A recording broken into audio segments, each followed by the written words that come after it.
Welcome to Chillin' 101. We hope this video helps.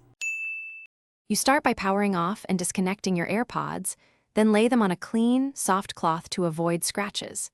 Use a magnifier and a small flat pick or plastic spudger to inspect the seam around the speaker grill.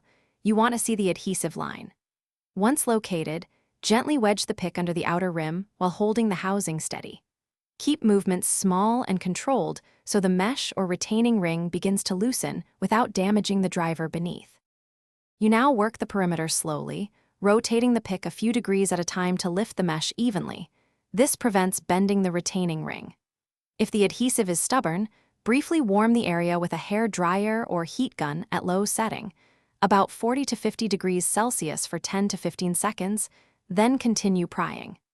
Make sure the pick never contacts the speaker diaphragm or flex cable, and pause to check progress under magnification so the mesh separates cleanly. Once the mesh is free, use fine tweezers to lift it straight up, watching for trapped fibers. Remove residual adhesive gently with a 90% isopropyl swab, avoiding excess liquid near the driver. Test the speaker briefly at low volume before reassembly to confirm no damage.